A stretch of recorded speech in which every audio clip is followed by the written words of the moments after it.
Welcome to our video essay, where we will be breaking down the strengths and weaknesses of classical liberalism by looking at the pros and cons of each.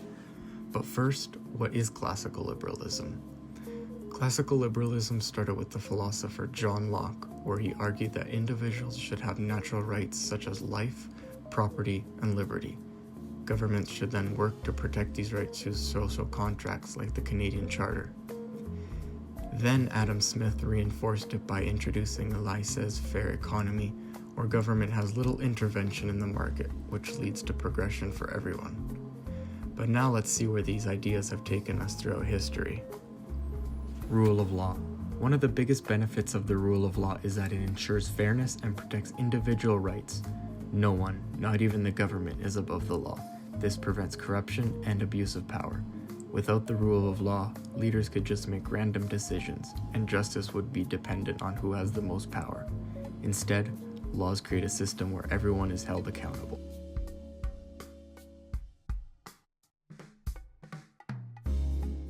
The idea of separation of powers was first introduced by the philosopher Montesquieu in the 18th century. He argued that to prevent corruption, government power should be divided into three branches: legislative, executive, and judicial.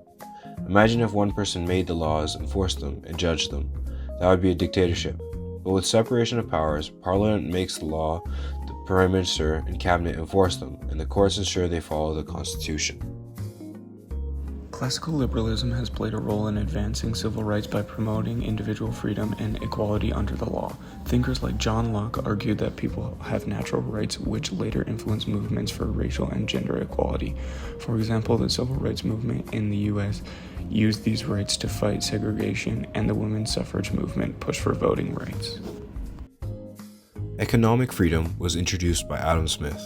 This was called laissez-faire economics. When businesses compete freely, prices drop, quality improves, and innovation thrives.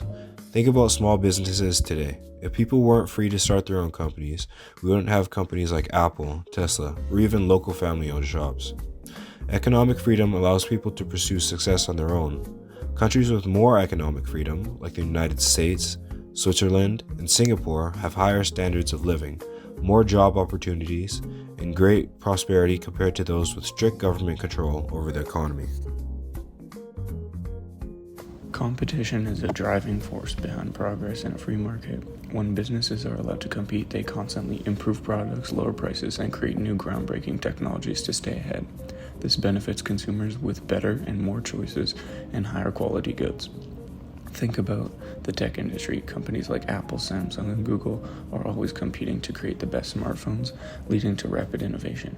If there were no competition, we'd still be using outdated technology with no incentive for improvement. By promoting free markets, private property, and limited government intervention, classical liberalism created an environment where businesses were innovating, expanding, and increasing production rapidly. During the 19th and early 20th centuries, industrialized nations like the United States and Britain saw massive economic expansion. People started to flee to factories, and they produced goods faster and cheaper, leading to lower prices and increased accessibility for consumers.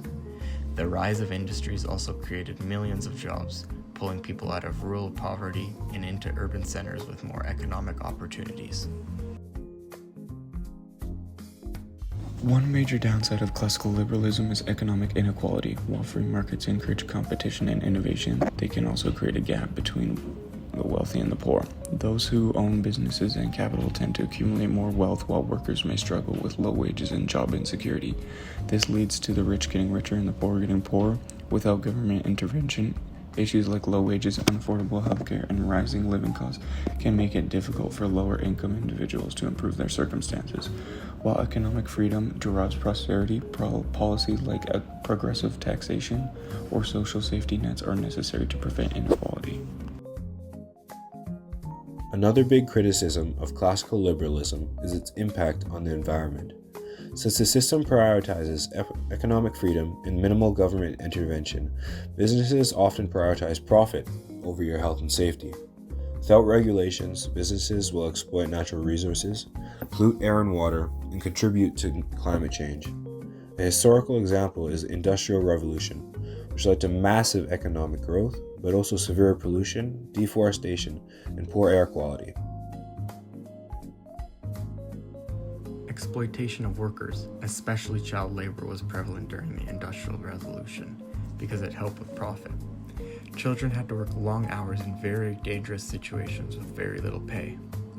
Here is a photo of Sadie Pfeiffer, a 10-year-old girl who was working in a cotton mill twice the size of her.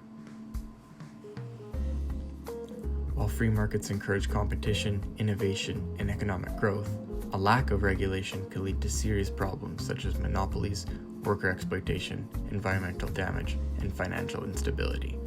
For example, during the late 19th and early 20th centuries, the US experienced a period of rapid industrial growth known as the Gilded Age. With little government oversight, powerful monopolies such as Standard Oil and the US Steel controlled the entire industry, crushing competition and setting prices as they pleased.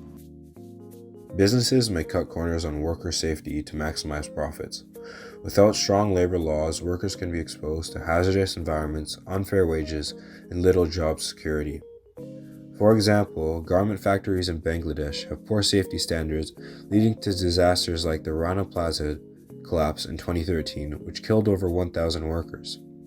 Also, industries like coal mining and construction have seen high rates of workplace accidents due to the lack of safety regulations.